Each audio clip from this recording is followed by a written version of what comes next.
오늘도 은혜와 평강이 여러분에게 있기를 원합니다.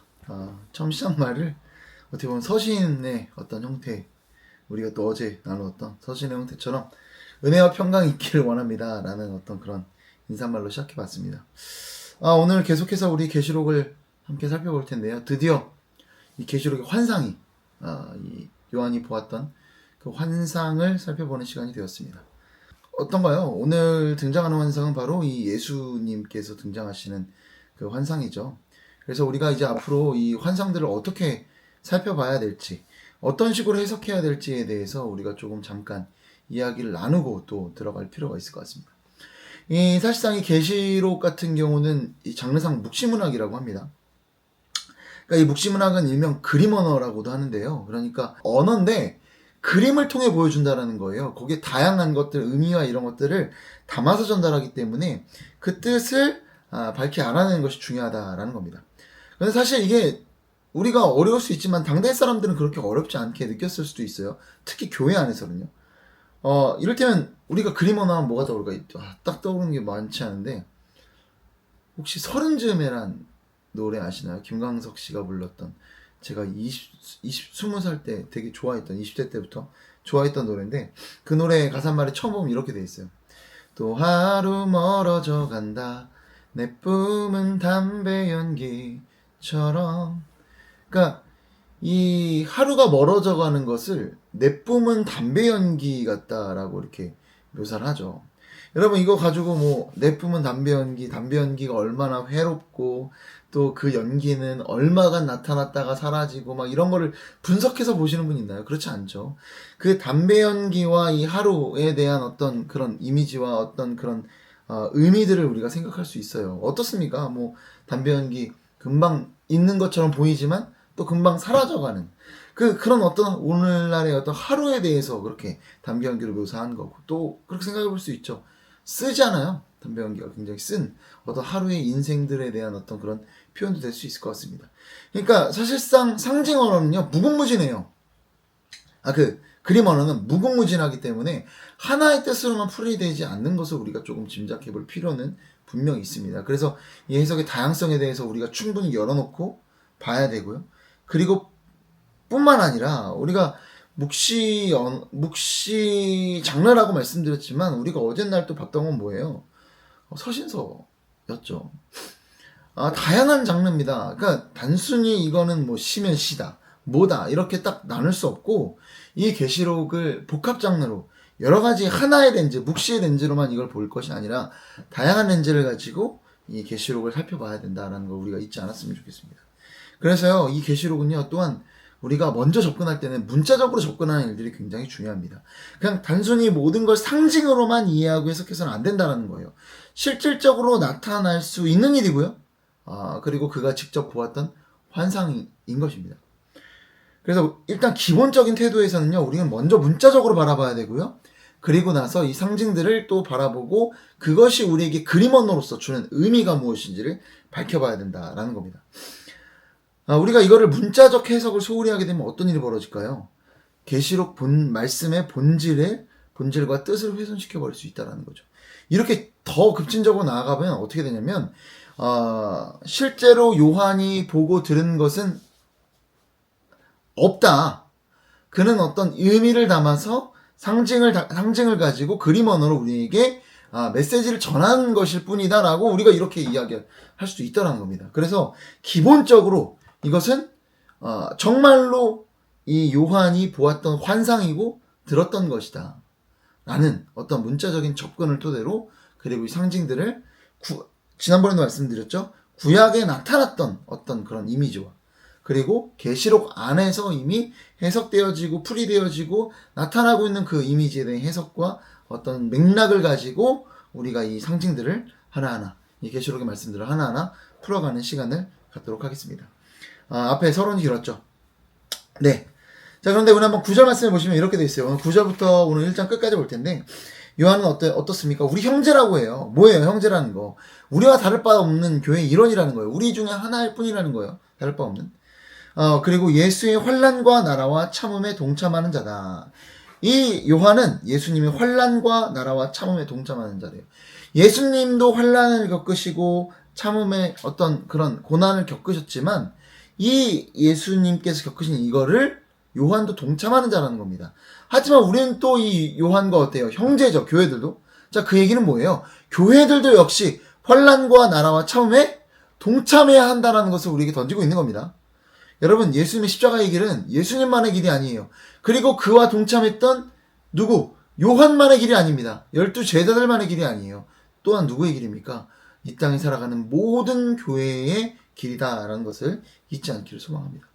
여러분, 그렇습니다. 그리고 뿐만 아니라 이 요한은요, 오늘 말씀해 보시면 예수를 증언하였으므로 정말 동참하는 것을 보여줘요. 예수를 증언했으므로 어떻게 돼요? 그가 지금 반모라는 섬에 있다라고 합니다. 그가 유배된 것이죠. 예. 이것이 그가 정말 겪은 현실이고 우리 교회가 나아갈 길이다라는 것 잊지 않으셨으면 좋겠습니다. 자, 그리고 10절 말씀 보시면 주의 날에 내가 성령에 감동되어 내 뒤에서 나는 나팔소리 같은 큰 음성을 들었으니, 나팔소리 정말 들은 거라고 우리는 받아들여야 된다는 거예요. 예, 나팔소리라는 일단은 그 상징이 의미하는 바가 있어요. 뭐예요? 나팔소리는요, 우리가 생각나는 찬양 하나 있죠. 하나님의 나팔소리 천지 진동할 때 예수 영광 중에 구름 타시고, 이 뭐예요? 하나님의 신현, 예수님께서 오시는 그 장면들이 있을 때 나타나는, 막 우리 높은 사람 나타날 때 빵빠레를 울리는 것처럼, 군대에서 그런 것처럼 어떤 그 하나님의 임재, 신현에 대해서 나타날 때 나는 소리가 나팔소리인 겁니다. 그래서 구약에서도 계속 하나님이 임재하실 때 구름이나 나팔소리 이런 것들이 등장을 해요. 그러니까 정말 요한이요, 들은 거예요. 들었지만 또한 들은 걸 통해서 우리가 뭘 할 수 있는 거예요? 하나님이 나타나고 계시는구나. 이걸 알 수 있다라는 겁니다. 그러니까 그 안에 상징에서 의미도 있지만 우리가 무조건적으로 그 어떤 현상을 상징으로만 받아들여도 안 된다라는 겁니다. 이거 제가 오늘은 좀 강조하지만 앞으로는 굳이 말씀드리진 않을게요. 자, 그리고 우리 11절에 보면 이렇게 돼 있어요. 결국 이 보는 것을 두루마리에 써서 보는 것을 보고 듣는 것을 두루마리에 쓰는 거예요. 양피지에 써서 어떻게 합니까? 에베소, 서머나, 버가모, 두아디아 뭐예요? 결국 7교회에 제가 지난번에 말씀드렸지만 당대에 있었던 교회들이지만 또한 모든 교회를 이야기한다. 이 모든 교회에 이것들을 보내라 라고 합니다. 네, 그래서 오늘 이 본 것들은 우리 모두에게 온 하나님의 계시의 메시지다라는 걸 우리가 알 수 있죠. 자, 그리고 이제 계속해서 보시겠습니다. 12절에 보시면 몸을 돌이켜 그것들을 봅니다. 음성을 알아보려고 돌이키는데 뭐가 보여요? 7 금촛대가 보입니다. 이 7 금촛대에 대해서 말씀드리겠지만 7개의 촛대가 있는 이 촛대가 있어요. 네, 성소 안에 있는. 그래서 비주얼 이걸 보여주는 겁니다. 자, 7 금촛대를 보았어요. 자, 7 금촛대는 뭐예요? 20절에 얘기를 해줘요. 친절하게 풀이를 해줘요. 그런데 여기서 우리가 그 상상력을 동원하고 여러 가지 필요 없습니다. 20절에 뭐예요? 7 금촛대는 7 교회다. 7 교회라는 겁니다. 자, 이 7 교회가 보입니다. 자, 그런데 우리 13절로 가보면 촛대 사이에 인자 같은 이가 있다라는 거예요. 이 금촛대 사이에 누가 있다? 인자 같은 이가 있다. 인자 같은 이가 뭔가요? 다니엘서 7장에 등장하죠. 다니엘서의 어떤 그런 환상에, 묵시 그 환상에 등장하는 정말 중요한 이미지. 뭡니까? 인자 같은 이예요. 하늘 구름을 타고 와서 옛적부터 항상 계시니 하나님 앞으로 인도되시는 분, 바로 예수 그리스도에 대해서 이야기합니다. 예수님께서 인자 같은 이시라는 거예요. 그분이 어떻게 있다? 이 촛대 사이에 있다라는 겁니다. 이제 계속해서 결국에는 이 환상은 뭘 이야기합니까? 예수님의 모습에 대해서, 이 환상 중에 나타난 예수님의 모습에 대해서 우리가 살펴보게 될 텐데요. 자, 이건 어떻게 보면 예수님 진짜 모습일 수도 있지만 사실 예수님의 진짜 모습은 아닐 수도 있어요. 환상을 통해 예수님께서 요한에게 계시한 모습일 수도 있습니다. 왜? 당신의 어떤 신적 품성을 또 당신의 모습을 교회에게 드러내고 알리기 위해 그냥 모습만 보여서는 우리가 이해할 수 없기 때문에 그걸 그림 언어를 통해서 주님께서 보여주신 걸 수도 있어요. 우리가 어떤 그런 어떤 해석의 어떤 상상력이나 이런 것들은 제한할 필요는 없습니다. 너무 이거는 무조건 상징이다. 실제로 예수님 이런 모습이 절대로 아닐 것이다 라고 봐버리면 조금 위험할 수 있습니다. 그게 너무 그렇게 계속 나아가게 되면 우리가 성경을 받아들이는 데 있어서 이 성경 그 자체의 어떤 그 진리성을 훼손할 수 있기 때문에 우리가 최대한 겸손하게 보수적으로 말씀들을 보자 이거죠. 자, 어쨌든 이 예수님께 촛대사에 계십니다. 그런데 이 모습이 어때요? 사실 보면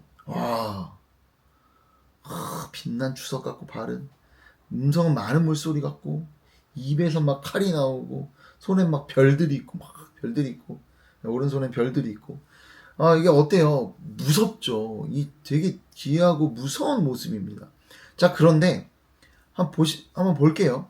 촛대사에 계신 예수님의 모습인데요. 보면은 어떻습니까? 어떤 이미지 같으세요? 오늘 이 사진 잠깐 보여드리면 어떤 모습? 제사장 이미지입니다.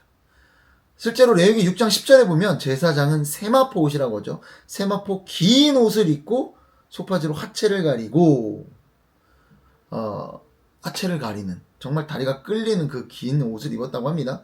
그리고 뿐만 아니라 출애굽기 28장 4절에 보면 그들이 지을 옷은 이러하니 고충패와 에봇과 겉옷과 반포 속옷과 관과 띠를 메고 있었던 것이 또한 누구다? 제사장이었다라는 겁니다. 여러분, 그리고 이 금촛대, 일곱 금촛대 같은 경우는요, 실제로 성소 안에 있습니다. 성소 안에 이 일곱 금촛대가 있어요. 자, 이 성소 안에 일곱 금촛대가 있고, 지금 예수님은 어떤 이미지? 제사장의 이미지죠. 자, 그러니까 제사장이 했던 건 뭐예요? 이 금촛대를 두고 불이 꺼지지 않게 불 관리를 했던 게 누구다? 바로 제사장이었다는 겁니다. 결국 뭐예요? 오늘 일곱 금촛대, 즉 모든 교회를 예수님께서 보호하고 관리하고 다스리신다라는 것을 이 이미지를 통해서 우리에게 말씀해주고 계시다라는 거예요. 여러분, 우리 교회는 누가 다스리고 보호하시고 관찰하시고 지켜주고 다스리신다? 누구다? 예수 그리스도라는 겁니다. 이해되시죠? 충분히 우리가 해석할 수 있는 상징들입니다. 그렇죠?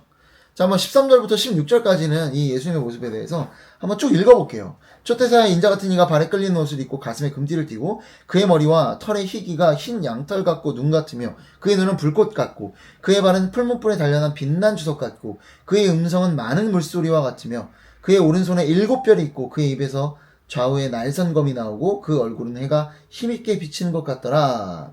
아멘. 여러분, 어떤 모습이에요? 제사장의 모습이지만 또한 이게 무시무시합니다. 무시무시해요. 여러분, 그런데 이 모습이요, 여기에 최초로 등장하는 모습이 아닙니다. 구약에 등장을 합니다. 자, 다니엘서 10장 6절과 7절 말씀 제가 읽어드리도록 하겠습니다. 다니엘서 10장 6절 7절입니다. 그때 내가 눈을 들어본 즉 한 사람이 세마포 옷을 입었고 허리에는 우바스 순금띠를 띠었더라. 또 그의 몸은 황옥 같고 그의 얼굴은 번갯빛 같고 그의 눈은 횃불 같고 그의 팔과 발은 빛난 놋과 같고 그의 말소리는 무리의 소리와 같더라. 아멘. 여러분, 보이시나요? 어떤 옷 입고 있어요? 세마포 옷을 입고 있고요. 그리고 세마포 옷은 제사장의 옷입니다. 거기에 순금띠를 띠고 눈은 횃불 같고, 오늘 말씀도 어때요?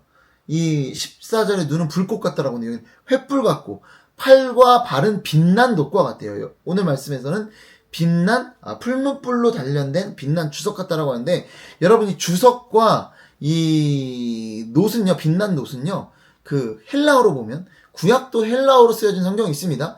그것도 신약 예수님이 오시기 전에 쓰여진 70인경이라는 성경이 있는데요. 그 말씀에 보면은 그 다니엘서의 이 놋은요, 이 빛난 놋의 단어와 오늘 말씀에 등장한 이 주석이라는 단어 어근이 같습니다. 칼로스라고 같아요. 같은 단어입니다. 자, 그러니까 같은 표현인 거예요. 지금 이 10장에 등장하는, 다니엘서 10장에 등장하는 표현이랑 똑같다라는 거예요. 그리고 뿐만 아니라 무리의 소리와 같다라고 해요. 말소리는, 그의 목소리는 무리의 소리, 많은 소리. 자, 그런데 오늘 그의 음성은 뭐라고 합니까? 많은 물소리와 같다라고 합니다. 여러분, 이미지가 어때요? 거의 유사하죠. 그리고 뿐만 아니라 10장에 등장하는 그 음성, 그 모습은 뭐라고 합니까? 10장 16절에 가면 인자와 같은 이라고 합니다. 오늘 말씀도 뭐예요? 인자와 같은 이에요. 그분의 모습이요, 그 환상 중에 똑같이 등장하고 나타난 겁니다.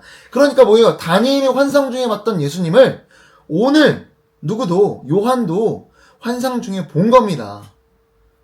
구약에 등장하는 예수님이 오늘 신약에 등장하고 있다는 거죠. 이해되시나요? 자, 그런데 이 모습을 보면 어떤 볼인 것 같으세요? 여러분, 눈은 불꽃 같다. 이거는요, 불꽃 같은 눈으로 다 보는 거예요. 그러니까 죄를 짓는지 안 짓는지 심판자의 눈입니다. 그리고 푸른푸른에 달려난 빛난 주석 같고 강인해 보이죠. 여러분 이건 역시 이 다니엘서의 모습 안에서 계속 등장을 합니다. 많은 물소리와 같고 여러분 그리고 7별이 있어요. 이 7별 오른손에 7별이 있는데 이건 오늘 그 다니엘서는 등장하지 않지만 7별은 뒤에 나타나요. 7사자. 이 사자라는 거는요. 교회 7교회 사자인데 뭐 라이언이 아닙니다. 보통 뭐 목사님 소개할 때 주 교회 사자 뭐 이런 표현을 하죠. 이게 뭐냐면 말씀을 전하는 그 하나님으로부터 전달하는 어떤 그런 전달자라는 의미를 갖고 있어요. 이걸 뭐 인간으로 보기도 하고요. 천사로 보기도 하는데 중요한 건 뭐냐면 하나님의 말씀을 전달하는 어떤 그런 존재들이 이 7별이라는 겁니다. 자, 교회, 일곱 교회에 하나님 말씀 전달하는 전달자라는 거예요. 결국에 하나님의 말씀의 어떤 그 전달하는 이 전달자들을 오른손에 쥐고 있다는 그 주권이 주님께 있다라는 거예요. 그리고 입에서 뭐가 나와요? 좌우의 날선 검. 이건 뭘 상징하는 겁니까? 우리 얼른 알겠죠? 말씀의 검이죠. 말씀을 통해 여러분 이 검으로 나타난다는 건 뭐예요? 결국 하나님 말씀을 심판하시는 심판자의 모습으로 나타나고 있는 겁니다. 뭐 얼굴은 해가 힘있게 비치는 것 같다. 이건 사사기에 등장하는 어떤 용사로서의 어떤 그런 모습을 나타내기도 하고 결국 이 다니엘에서 10장에 등장하는 예수님의 모습 인자와 같은 이는 뭐예요?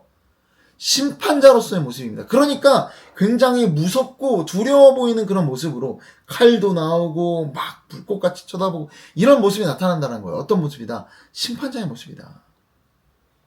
심판자로서의 그 강인한 모습의 예수님의 모습이 나타나는 것이 다니엘서의 환상이고 오늘 이 요한계시록에 이 요한이 보았던 예수님의 환상이다라는 겁니다. 어떤 예수님으로 등장하셨습니까? 심판자로서의 예수님께서 등장하셨습니다. 여러분 심판하는 심판자로서의 예수님의 모습이 등장했으니까 어땠을까요? 요한이 그걸 보고 어떻게 반응합니까? 죽은 자같이 엎드려집니다. 왜? 두려우니까. 무서우니까. 10절 말씀을 보면. 이 심판하시는 예수님의 모습 얼마나 두려웠겠어요? 다니엘은 어땠을까요? 다니엘도 마찬가지예요. 10장 7절과 8절. 물론 다른 식의 반응이에요. 엎드려도 죽은 자같이 됐다라고 하는데 뭐 다니엘도 마찬가지예요. 10장 7절 8절. 이 환상을 나 다니엘이 홀로 보았고 나와 함께한 사람들은 이 환상을 보지 못하였어도 그들이 크게 떨며 도망하여 숨었느니라. 그러므로 나만 홀로 있어서 이 큰 환상을 볼 때 내 몸에 힘이 빠졌고 나의 아름다운 빛이 변하여 썩은 듯하였고 나의 힘이 다 없어졌다. 자, 그러니까 심판자로서 예수님이 등장을 하니까 그 환상을 보지 못한 사람들도 어때요? 도망하고 숨었어요. 얼마나 무서웠으면. 소리만으로 해도. 그리고 이 다니엘은 어때요? 홀로 있어 환상을 볼 때 힘이 빠져요. 얼마나 두려우면. 나의 아름다운 빛이 내 어떤 낯색이 될지 모르겠지만 그걸 썩은 듯 했다라는 거예요. 자기가 진짜 정말 죽은 자처럼 이도 역시 그냥 힘이 쫙 빠져버렸다라는 거예요. 왜? 두려워서. 심판자로서의 모습으로 예수님께 등장하신 거니까. 그의 말씀도 보면은요, 이 인자 같은 이가 바사와 싸우고 어떤 심판자로서의 모습이 등장을 합니다. 그럼 대적들을 심판하시는 심판자로서의 모습이 등장을 합니다. 여러분, 그런데 계시록 말씀이 정말 그렇더라는 거예요. 심판자로서의 정말 이 땅이 끝나버리는 것 같은 그런 모습으로 등장할 때 이 계시록이 두렵다라고 말씀드렸죠. 자, 그런데 정말 두려워해야 될까요? 정말 두려워해야 합니까? 우리가 이 계시의 주체이신 예수님이 등장하는데 우리가 두려워해야 될까요? 여러분, 계시의 주체이신 예수님 당신 그 자체가 우리에게 계시되었습니까? 계시되었습니다. 어떠세요? 어떤 예수님이세요? 심판자이신 예수 그리스도시죠. 무섭죠. 무시무시해요. 당장의 다니엘도, 당장의 요한도 힘이 다 빠져서 썩은 듯 했다고 합니다. 요한도 죽은 자같이 되었고요. 여러분, 그런데 이 계시록의 말씀이 정말 우리에게 두려운 메시지로만 남아야 될까요? 여러분, 어떠해요? 오늘 17절 말씀 보면 두려워하지 말라. 나는 처음과 마지막이다. 나는 역사 위에 있는 역사의 주관자다. 너가 나에게 두려워할 필요가 없다. 이렇게 말합니다. 이건요, 우리가 보여주시는 이 예수님에 대해서 두려워할 필요가 없는 것이 다니엘서를 보면 더 분명하게 나타나거든요. 이 환상이, 이 심판자의 환상이 다니엘 환상에 동일하게 나타나기 때문에 다니엘서 말씀을 한번 보도록 하겠습니다. 다니엘서 10장 11절 12절 말씀입니다. 내게 이르되 큰 은총을 받은 사람 다니엘아, 내가 내게 이르는 말을 깨닫고 일어서라. 내가 내게 보내심을 받았느니라 하더라. 그가 내게 이 말을 한 후에 내가 떨며 일어서니 그가 내게 이르되 다니엘아 두려워하지 말라. 네가 깨달으려 하여 네 하나님 앞에 스스로 겸비하게 하기로 결심하던 첫날부터 네 말이 응답받았으므로 내가 내 말로 말미암아 왔느니라. 아멘. 뭐예요? 내가 내 말로 왔다. 네가 응답받았다라고 하는 거예요. 하나님이 나를 보내셨다라는 거예요. 뭐예요? 다니엘의 기도에 하나님이 보내셔서 예수님께서 그 응답하심으로 오셨다라는 겁니다. 이해되시나요?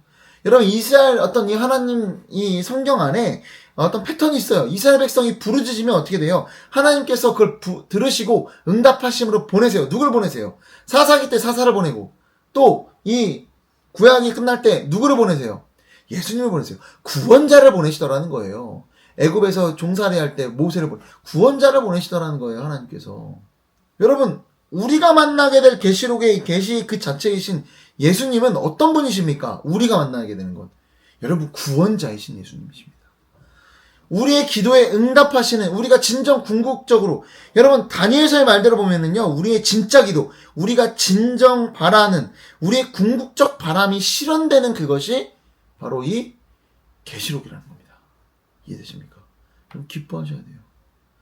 두려움의 말씀으로 우리는 이거 볼 게 아니라 우리는 기뻐하고 소망을 갖고 오늘 이 말씀을 바라봐야 한다라는 겁니다. 여러분, 그러니까 이 우리에게 이 계시록은요, 마치 이런 것 같아요.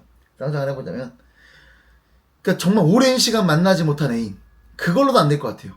전쟁터에 나갔어요. 뭐 우리나라 전쟁터에 나갔는데, 전쟁터에 나간 사이에 나를 괴롭히는 수많은 남정네들, 나를 유혹하는 수많은 여인네들, 막 괴롭히고 막 이러는데 정말 애인이 돌아오는 거예요. 전쟁터에서 큰 공을 세우고 돌아오는 거예요. 이 얼마나 기다려져요. 그거 하나 믿고 기다렸는데. 여러분, 이제 앞으로 계시록을 보면서 여러분들에게 은혜가 있기를 소망합니다. 그토록 기다리는 나의 사랑하는 그 예수님을 진짜 소망하고 만나는 성경이 계시록이다 라는 것을 이제 앞으로 계속 생각하면서 이 계시록을 통해 등장하시는 예수님이 우리에겐 어떻다, 심판자의 모습으로 오시는 예수님이 아니라 우리를 구원하시는, 마치 이몽룡, 그런 것 같아요. 춘향이에게 찾아오는 그 이몽룡의 모습으로 오는 신랑 되신 그 예수님을 만나는 귀하고 복된 그런 말씀의 시간들 되기를 소망합니다. 기도하겠습니다.